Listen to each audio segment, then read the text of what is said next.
Salut amis motocyclistes, je m'appelle Éric Ménard, bienvenue au Show de moto. Cette semaine, on poursuit notre voyage en Corse avec Road Deluxe et on rencontre le chum Carl Nadeau qui vient nous présenter ses remorques haut de gamme pour moto, Rally Kart. Ça commence maintenant.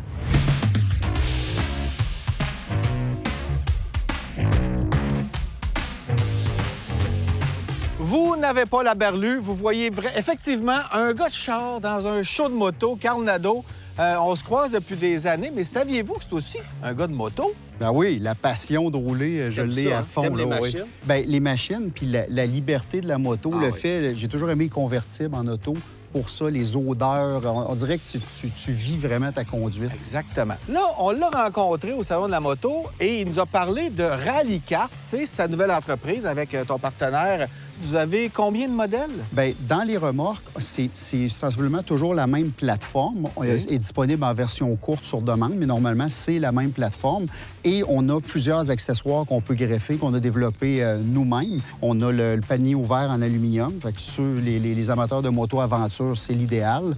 Après ça, on a un panier fermé format normal. Panier fermé, après ça, qui est format XL. Le gros qu'on voit là, avec le la gros. Harley. Ouais. Et les deux paniers fermés ont exactement le même couvercle. Donc, on peut avoir l'option pour mettre le chien dans le petit et le gros Donc, panier. selon que tu as un Chihuahua ou un Saint-Bernard, tu as le modèle de remorque. Il y voilà. a des gens, il y a des demandes pour ça, des gens qui veulent mettre le chien dans la remorque. Bien, on a tout simplement adapté nos paniers qu'on avait pour être capable de transporter justement les chiens. C'est quoi les défis de faire une remorque pour moto par rapport à une voiture? On voulait sentir la même liberté avec la moto, la même capacité de prendre des virages et de faire des successions de virages en ayant l'impression de rouler la moto toute seule. Donc, nos remorques, le poids est extrêmement important, avoir une bonne suspension. Et l'idée de base, c'était de pouvoir connecter nos remorques sur l'essieu de la moto au lieu de sur une boule traditionnelle. Parce qu'on a souvent vu par le passé, il y a d'autres compagnies qui en font, que ça va très bien aussi, mais il faut rajouter une boule de remorque, vraiment. Vous, ça passe au centre de la roue. C'est des attaches rapides avec une poignée. Donc, on rentre tout simplement une attache de chaque côté dans l'essieu. Puis, on a l'attache traditionnelle aussi qu'on peut prendre sur certains. Là, on est en train de développer pour tout ce qui est Ryker, Spider, les Polaris, les Shot. Il y a un gros marché là aussi. Exactement. Probablement qu'on va travailler plus avec un attache remorque traditionnel pour ceux-là, mais on veut s'assurer que ça soit bien adapté à la machine. Ce qui est le fun en moto, c'est on aime ça, pencher notre moto, et on veut une remorque qui suit. Et traditionnellement, entre autres avec les remorques à 2 roues, quand tu penches ta remorque, on dirait qu'elle veut aller vers l'extérieur du virage. D'accord. Alors que de la façon qu'on le fait, on a un angle dans notre point de pivot. Et dès qu'on commence à pousser le moindrement sur le volant, la remorque se penche naturellement à l'intérieur du virage. Elle va suivre la moto dans les courbes. Même en transition.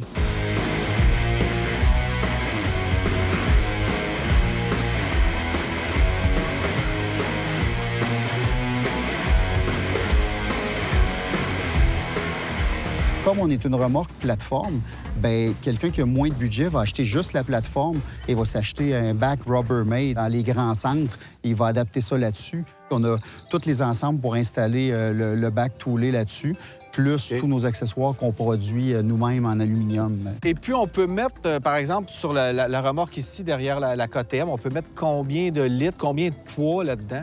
Mais en moyenne, dans toutes nos remorques, tu peux mettre 120 livres de poids sans aucun problème. L'amortisseur est réglable. Les matériaux, j'imagine, te connaissant, t'aimes bien les affaires qui vont bien. Les spécifications techniques, l'aluminium, c'est quoi le grade, etc. Les soudures aussi, je vois que les soudures sont toutes vraiment bien faites. Bien sûr, on travaille avec l'aluminium et toutes des pièces qui sont extrêmement haut de gamme. On regardait, par exemple, pour les barrures ou les pentures, on aurait pu y aller avec des choses 10 fois moins chères, mais on y était avec quelque chose qui allait durer extrêmement longtemps. Donc, c'était dans nos contraintes. Le poids, la solidité, le plaisir de conduite et la durabilité. La durabilité. Au niveau des prix, ça débute autour de 3 000 pour la plateforme en tant que telle, et ensuite, si on s'équipe, ça va jusqu'à combien là, pour le gros modèle? Bien, un petit peu plus de 6 000 dépendamment des options. Fait que l'avantage, tu peux avoir quelque chose de vraiment pas dispendieux et tu peux y aller dans du haut de gamme. Par exemple, quelqu'un qui a un chien qui veut la porte d'accès pour son chien pour que ce soit plus facile au lieu de le prendre dans ses bras puis le mettre dans la remorque. Donc, on a vraiment pensé à tout. On a des pattes d'attache pour que quand tu t'attaches, si tu détaches ta remorque, si tu veux le faire seul, on a des pieds qui sont amovibles, des béquilles littéralement pour les remorques. Wow. Donc, OK. on essaie de penser à toutes les utilisations et, dans le fond, la vie. Tu as même le choix de couleurs pour les gens qui sont un petit peu plus fancy. Bien, il y a des couleurs de base là, pour les accessoires qui sont un beau gris charcoal. Et après ça, bien, on est propriétaire de l'atelier de peinture cuite de powder coating. Donc, Tu fais ce que tu veux. sky's the limit, là, on peut s'amuser. Là. Ça m'a l'air vraiment aérodynamique. Vous avez fait des tests C'est voulu. en soufflerie? Bien, en soufflerie, non, mais beaucoup de tests en roulant. Ouais. Et d'ailleurs, un de mes partenaires a un KTM 1290 et il regardait sa consommation d'essence avec ou sans remorque. Pas fou. Puis on n'est pas capable de voir la différence. Là. Non. C'est de l'ordre de tellement négligeable qu'on le sent pas, justement parce que la remorque a été faite assez aérodynamique et ultimement, ça prend moins dans le vent que les 3 grosses valises. Là.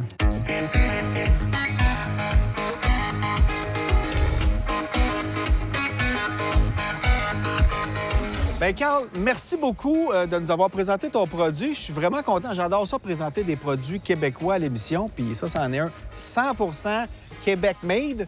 Parfait. Je vais probablement te rappeler. Je veux en emprunter une. Je veux voir ça parce que j'ai un grand voyage à faire au mois de septembre. Je veux essayer ça. Ça a l'air vraiment génial. Fait que bravo. Puis est-ce qu'on dit merde ou on dit bonne chance? Je ne sais pas. Mais je te dis les deux. On dit continuez de vous amuser, ça a l'air à bien aller. Oui, oui, t'as le sourire d'en face d'un gars qui a du fun dans la vie. J'aime ça. Merci, Carl. Ça fait plaisir.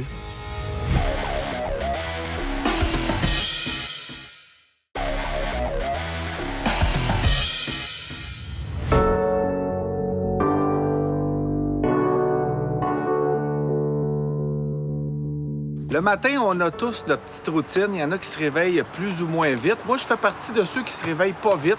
Alors, on prend un petit café, puis on apprend à se connaître aussi dans un voyage comme ça, parce que rendu au 5e jour, comme aujourd'hui, les gens savent que je me réveille pas vite. Mais là, quand on embarque sur la moto, on stretch, on se réveille un petit peu, on s'en va refaire des courbes toute la journée. Donc, la vie est belle.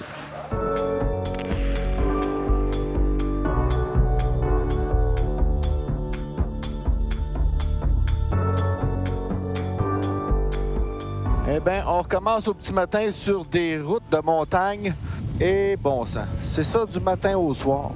De la courbe, des panoramas, c'est tellement plaisant que c'est presque un couteau à 2 tranchants parce que tu viens rouler ici, puis tu retournes à la maison et presque toutes les routes qu'on a chez nous sont évidemment moins enivrantes que ça, mais ça vaut le coup. Les routes en Corse, c'est pas comme ici, mais pas du tout. D'abord, même les routes principales sont pas très larges. Elles sont par contre très, très belles. Il n'y a pas de nid de poule ou à peu près pas. Mais ce qu'on a vraiment apprécié, nous, c'est les petites routes départementales que notre guide Isabelle nous trouvait. C'est vraiment des petites routes que, si j'avais été tout seul, je me serais dit, coudonc, c'est une piste cyclable.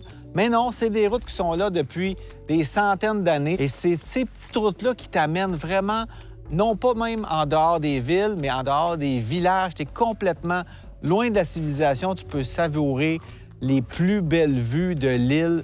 C'est fou. Non, non, regarde ici. 1, 2, 3, c'est parti. Vous êtes beau.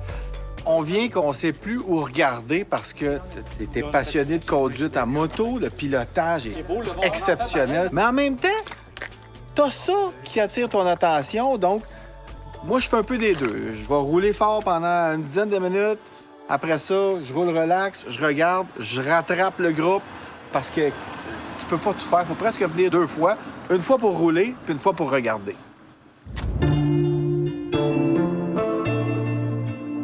Quand on fait des destinations voyage moto comme la Corse ou comme les Alpes, il faut quand même s'auto-évaluer de manière réaliste parce qu'on demande un niveau intermédiaire, voire même expert pour certains circuits. Et soyez sûr que si vous n'avez jamais fait ça, en arrivant ici, vous allez quand même descendre d'une coche dans votre niveau d'expérience parce qu'on n'a pas des routes comme ça. En tout cas, il n'y en a pas tellement au Québec. On peut peut-être aller du côté des États-Unis, là, Vermont, État de New York, où là, on peut trouver des petits bouts de route aussi tripantes, aussi techniques. Mais c'est quand même ça qu'on fait du matin au soir. Donc, si ça vous demande un trop gros challenge, vous allez être fatigué à la fin de la journée. Et on fait ça pendant 7, 8, 10 jours des fois. Donc, peut-être prendre un petit cours perfectionnement avant de partir.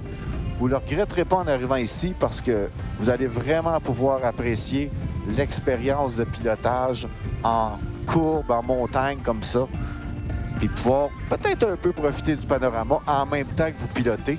Et ici, les erreurs de pilotage pardonnent pas tellement.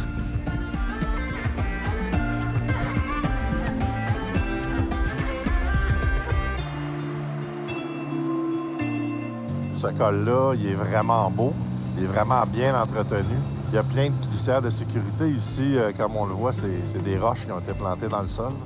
Mais ça va quand même t'aider à ralentir avant de passer droit. Puis, je vous le dis, il y a quelques endroits où on ne veut pas vraiment passer droit. Là.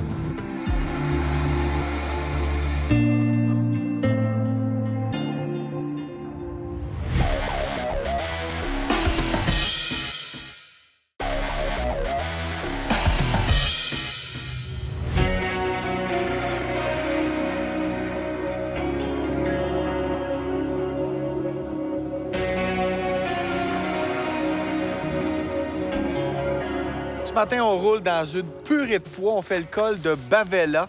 Et c'est vraiment drôle parce que il faut gérer le stress. On est dans un col, donc il y a des précipices d'un côté. On roule dans la purée de poids, mais quand même, on reste zen. On va un petit peu plus lentement. Et puis, ce qui est drôle, c'est qu'on arrive en haut, puis il y a plein de motos partout. Alors, c'est vraiment un pays de motos.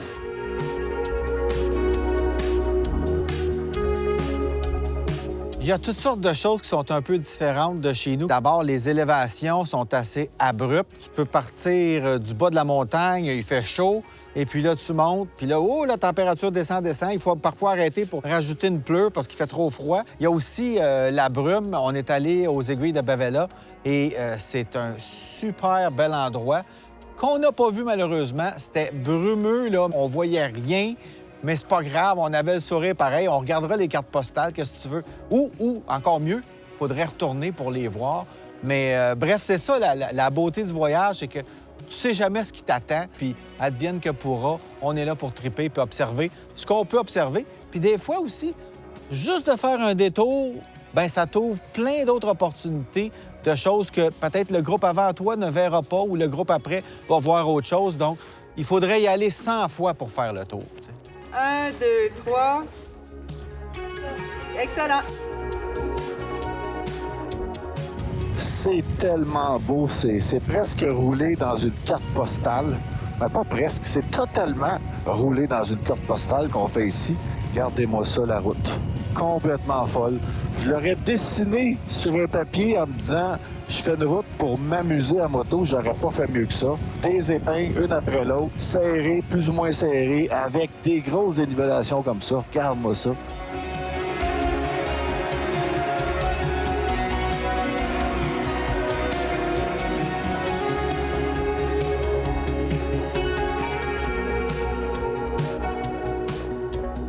On a une petite journée très relax à moto aujourd'hui, donc on en profite pour faire le tour du marché de Cassis. C'est congé aujourd'hui, alors tout le monde est là, il y a vraiment de l'effervescence. Puis là, c'est la culture française à son meilleur. Écoute, on vend des fruits, des fleurs, des fromages, des chapeaux, des étoffes, il y a vraiment de tout. Alors, on magasine, on discute avec les gens. Souvent, ils nous répondent en anglais. Je sais pas pourquoi, ça doit être l'accent, mais c'est vraiment amusant, puis ça sent bon.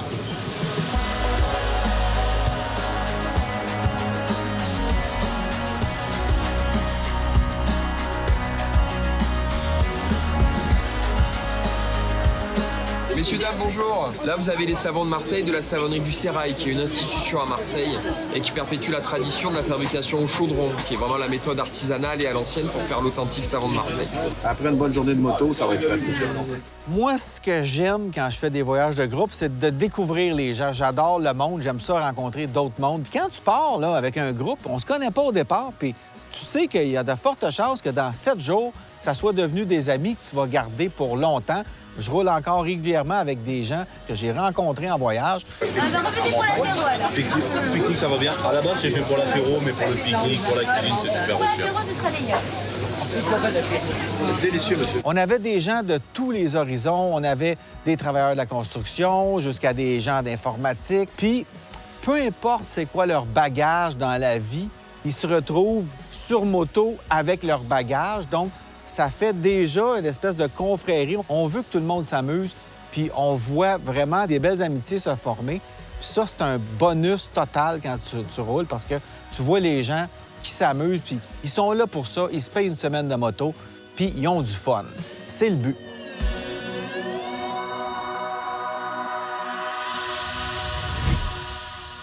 Un voyage de moto en Corse, c'est un voyage dont on ne veut jamais revenir et je pense qu'on n'en revient jamais tellement c'est beau, on veut y retourner. Et tout ça, ça se poursuit avec la conclusion du voyage en Corse après la pause.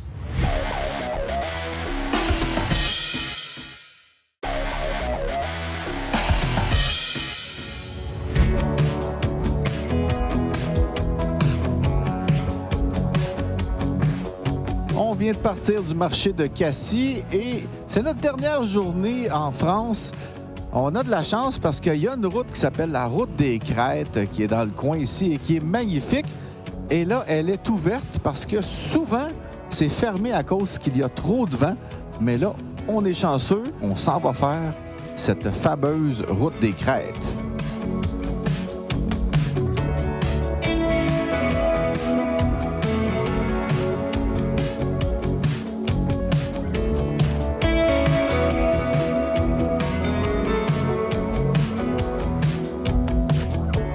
Ken, comment t'as trouvé ça, toi, la Corse?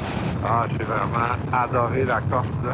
J'ai bien aimé les courbes, le climat un peu aride, parfois désertique et parfois un peu trop humide, mais des cols, on en prendrait à l'infini. Ah oui. Moi, je trouve que c'est vraiment une bonne place pour développer tes compétences de pilotage parce que, tu sais, des fois, au Québec, tu roules un peu, il va y avoir des sections où il y a quelques courbes, mais en plus, l'asphalte est souvent pas tellement belle.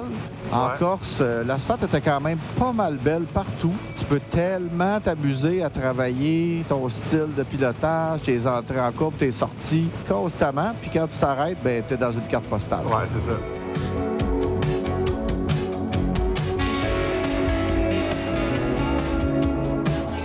Bien, c'est sûr qu'on devrait faire des voyages en moto à peu près à chaque année, mais évidemment, ça coûte quand même assez cher. Mais moi, je dis toujours, c'est un investissement dans ta qualité de vie parce que c'est de ça que tu vas te rappeler le jour de ta mort, les beaux voyages que tu as faits. Donc, je pense que si on a le budget, il y a même des gens qui n'ont pas beaucoup de sous, mais qui s'en mettent un peu de côté à chaque mois pour justement réussir à faire des beaux voyages moto qui sont tellement différents d'aller rouler autour de la maison. C'est beau le Québec, mais c'est le fun de voir autre chose et de voir d'autres routes.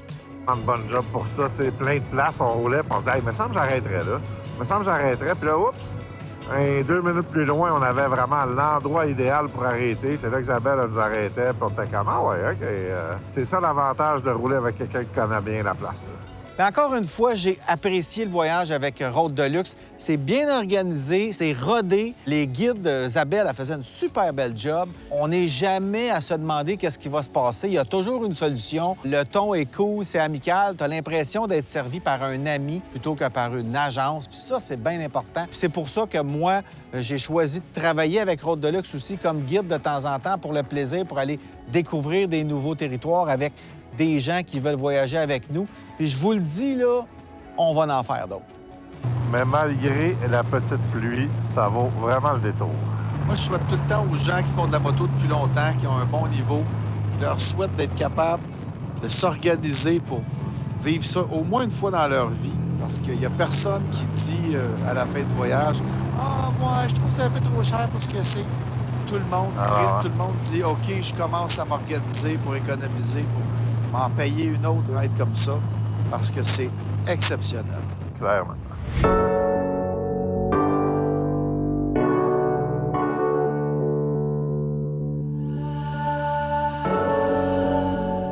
Bon, coup de cœur en Corse, j'en ai plusieurs parce que moi, j'ai toujours de la difficulté à trouver un coup de cœur. Mais au niveau région, moi, j'aime bien le Nord. J'aime beaucoup la nature sauvage, rouler dans les grands pins, les animaux sur la route. Je trouve qu'il y a quelque chose de vraiment unique dans cette région-là. Si on parle de région, si on parle de ville, moi, j'adore la ville de Bonifacio qui est située tout au sud complètement de l'île. C'est vraiment typique avec la citadelle, la ville en pente. On a une vue imprenable sur la Méditerranée. Moi, j'aime vraiment, vraiment beaucoup ça. C'est sûr qu'au niveau coup de cœur spectaculaire pour la route, je dirais les calanques de Piana, les calanques chez des Pianes, comme disent les Corses. Ça, c'est vraiment spectaculaire sur la côte ouest de la Corse où on a vraiment un relief déchiqueté, la route qui passe à travers tout ça avec le rouge de la roche, le bleu du ciel, le bleu de la mer, le vert de la végétation. Ça fait vraiment une toile unique, puis c'est vraiment magnifique. Mais il y a des cachets partout en Corse, vraiment, à découvrir. Il y a des endroits aussi qu'on visite qui sont vraiment pas fréquentées par les touristes. Et c'est des routes que je propose pas à tous les groupes non plus. Ça prend quand même un bon niveau d'expérience. C'était super. Honnêtement, là, des courbes, on en a vu en masse. Des surprises après surprises, toujours aussi envoûtantes, puis c'était bien plaisant. Bien, moi, j'ai beaucoup aimé. Premièrement, je voulais faire la Corse, ça fait longtemps, donc j'ai beaucoup aimé le voyage. J'ai trouvé que c'était absolument spectaculaire au niveau de la vie. Les gens, moi, j'ai trouvé très charmant. Ah, l'accueil des Corses, tu leur fais un sourire, tu leur mets le sourire à eux autres aussi. Puis, moi, je voyage pour ça, j'ose connaître le pouls de la population. Maintenant que j'ai fait la Corse en moto, 2 fois, puis j'ai fait la Provence aussi dans ce voyage-là. Là, c'est les Alpes qui m'intéresseraient bien gros. En tout cas, c'est vraiment un plaisir de découvrir la Corse, mais de découvrir ça avec une belle gang aussi. Pas tout le groupe, chacun avec une personnalité attachante et unique. Il y a aussi Ken, mon fidèle partner depuis 15 ans qu'on fait le show, avec qui j'ai toujours du fun à rouler. Puis Isabelle qui rend ça possible, qui nous guide bien. Puis effectivement aussi Road Deluxe, sans qui ça serait même pas possible. Alors vraiment, là, j'ai vraiment une petite place dans mon cœur pour toute cette gang-là parce que je pense qu'on va être des amis riders pour la vie. Tu fais une semaine de moto avec une gang comme ça, puis tu t'en rappelles pour le restant de tes jours. Fait que merci à tout le groupe. C'est tout pour le show de moto cette semaine. J'espère que ça vous donne le goût de la moto. J'espère que ça vous fait rêver. La semaine prochaine, on poursuit dans la passion moto avec un spécial essai de moto sur plusieurs nouveaux modèles qu'on vous fera découvrir avec nous. Soyez là et d'ici là, soyez prudents sur les routes. Merci. Bonne semaine.